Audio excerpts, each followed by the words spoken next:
ایک مولوی صاحب نے فرمایا حضور پاک کی 23 سالہ دور نبوت میں ایک نماز بھی ترک رفع دین کے ساتھ نہیں پڑھی، وضاحت فرمائیں۔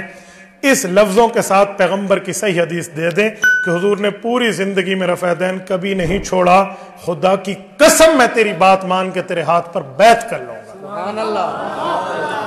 اس دھرتی پہ کوئی ایک صحیح حدیث ان لفظوں کے مطابق دے، جس لفظ کے مطابق تو چیلنج کر رہا ہے، چیلنج کر سکتا ہے، قیامت تک اس مسئلے پہ حدیث نہیں لا سکتا۔ جی ہاں، جس میں ہے نا کہ حتیٰ لقی اللہ، حضور نے کبھی رفع دین نہیں چھوڑا، 6 راوی اس میں شیعہ ٹھہرے ہوئے ہیں، تھوڑا گزارا کر کے روایت لانا، ٹھیک ہے؟ اس لیے تھوڑا گزارا، صحیح حدیث ہو۔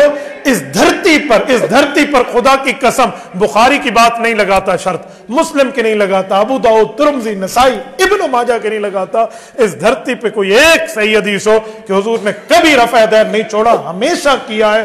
اس طرح کے لفظ کے ساتھ ہو میں تیری بات مان لوں گا، تیرے ہاتھ پر بیعت کروں گا، تیرے گھر کی نوکری قبول کروں گا، لیکن جھوٹ نہ بول۔ اگر جرت ہے تو کوئی پیش کرے، ابھی کوئی پیش کرے نا، یہ میرے پاس گھڑی ہے اور مکہ المکرمہ سے میرے تیسرے سسر نے مجھے ہدیہ کی ہے۔ سبحان اللہ، بہت زیادہ قیمتی ہے۔ حضرت شیخ الحدیث صاحب انہوں سبحان اللہ گھڑی تے نہیں آکھیا، انہوں نے گھڑی پہ سبحان اللہ نہیں کہا، انہوں نے جس پہ کہا وہ میں جانتا ہوں۔ تو بھائی یہ گھڑی آپ کو تحفہ، میرے شاگرد ہیں بھائی فرحان لغاری، ان کے والد نے بدین جیل سے مجھے بنا کے دیے تسبیح، یہ بھی تحفہ۔ ابھی کوئی پیش کرے، بسم اللہ۔ اس دھرتی پر یہ صحیح حدیث نہیں ہے، چیلنج دے سکتے ہیں، لفظ نہیں بتا سکتے، ٹھیک ہے؟ تو میں حیران ہوں جن لفظوں پہ چیلنج دیتے ان لفظوں پہ حدیث بھی دکھا دو۔ اطیع اللہ و اطیع الرسول کہاں گیا؟ خالی چیلنج کرنا آتے، باقی کچھ نہیں ہے۔ کچھ لوگ کہتے ہیں کہ احناف کے مسلک میں رفع دین نہ کر کے رسول اللہ کی نافرمانی کرتے ہیں، اس مسئلے پہ رہنمائی فرمائیں۔ یعنی حضور پاک کی نافرمانی ہے رفع دین نہ کرنا؟ اگر حضور کا فرمان دکھا دو کہ حضور نے فرمایا اور رفع دین کرو، میں 1,00,000 روپیہ نقد انعام دوں گا تمہیں، فرمان تم دکھا دو۔ ارفعوا ایدیکم، حضور نے ہمیں حکم دے کر فرمایا رفع دین کرو، تو کبھی فرمان نہیں دکھا سکتا کرنے کا، میں فرمان دکھا سکتا ہوں چھوڑنے کا۔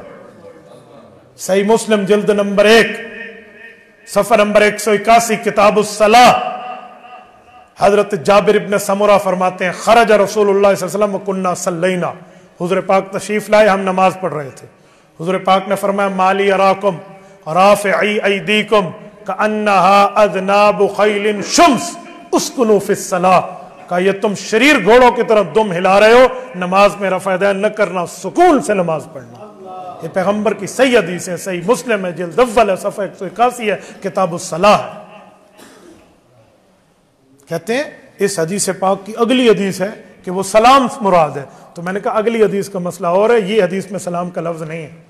ملا علی قاری رحمہ اللہ فرماتے ہیں رواہ مسلم ویفید النسخ، ملا علی قاری اس کے تحت اس کے حاشیہ لکھ لیں، فرمایا یہ امام مسلم کی روایت ہے اور اس سے رکوع کا رفع الیدین منسوخ ہونا ثابت ہوتا ہے۔ تو پیغمبر علیہ الصلوۃ والسلام کا فرمان میں نے پیش کر دیا۔